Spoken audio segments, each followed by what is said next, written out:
మన cinema level కూడా పెరిగింది. వాళ్ళు బ్రహ్మాండమైన సినిమాలు తీస్తున్నారు. మరి ఆస్కార్ అవార్డ్స్ కూడా తెచ్చుకునే స్టేజ్కి మనం పెరిగాం. అయితే కేవలం అలాంటి సినిమాలే తీస్తే ఇండస్ట్రీ బతకదు.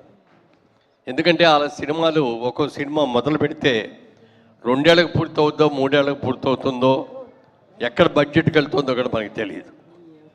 కానీ అలాంటి సినిమాలు చేస్తే ఇండస్ట్రీ పెద్దగా లబ్ధి పొందదు. ఎందుకు పొందదు అంటే వాళ్ళు పెద్ద పెద్ద టెక్నీషియన్స్ని ఎక్కడెక్కడి నుంచో ఫారిన్ టెక్నీషియన్స్ను ఫైట్ మాస్టర్ ఎక్కడో ఏదో దేశం నుంచో లేకపోతే అదర్ ఆర్టిస్టులు క్యారెక్టర్ ఆర్టిస్టులు కానీ కమెడియన్స్ కానీ ఎవరైనా ఉన్నా వేరే లాంగ్వేజ్లో వాళ్ళని తీసుకురావటం ఇవన్నీ కూడా మామూలు అయిపోయింది.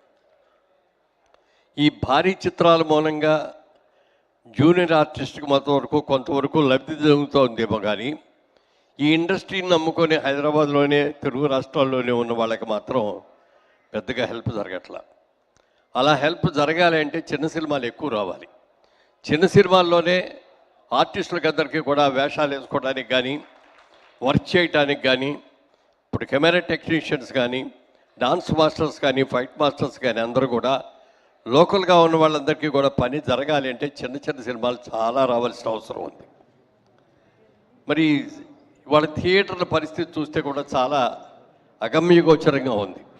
పెద్ద సినిమాలు ఏమో వారం రోజుల్లో ఎన్నో షోస్ వేసేసి వాళ్ళు వెళ్ళిపోతున్నారు. కానీ సినిమా థియేటరు నెక్స్ట్ వీక్లో ఏమిటి సినిమా అంటే కూడా దొరకని పరిస్థితి వస్తుంది.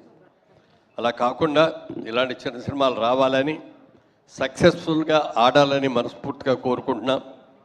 ముఖ్యంగా ఈ సినిమా మా రియల్ ఎస్టేట్ రంగానికి సంబంధించిన నిర్మాతలు రియల్ ఎస్టేటే, హీరో రియల్ ఎస్టేటు, అలాగే సమర్పించిన వాళ్ళు అందరూ కూడా రియల్ ఎస్టేట్ వాళ్ళే వచ్చారు. మా సోదరులందరూ కలిసి తీస్తున్న ఈ సినిమా మంచి హిట్ కావాలని మనస్ఫూర్తిగా శంకర్రావు గారికి అందరికీ కూడా ప్రతి ఒక్కరికి కూడా పేరు పేరున హృదయపూర్వకంగా అభినందనలు తెలియజేస్తూ ఈ సినిమా హిట్ అవ్వాలని మనస్ఫూర్తిగా కోరుకుంటాను. Thank you. సార్ మీరు సార్ ఒక స్మాల్ క్వశ్చన్ అమరావతికి మిమ్మల్ని ఆహ్వానిస్తే అంత డేంజర్ ప్లేస్కి ఫిల్మ్ ఇండస్ట్రీలో ఎవరితో వెళ్తారు సార్? చెప్పండి సార్. అమరావతికి ఫిల్మ్ ఇండస్ట్రీలో ఎవరితో వెళ్తారు? చాలా స్కేరీ ప్లేస్ కదా. సో ఇండస్ట్రీ నుంచి ఎవరిని తీసుకెళ్తారు? ఎవరైనా మంచి హీరోయిన్ దొరికితే హీరోయిన్ తీసుకొని వెళ్తాం. మీ మోస్ట్ ఫేవరెట్ హీరోయిన్ పేరు ఏంటి సార్? మోస్ట్ ఫేవరెట్ హీరోయిన్ పేరు?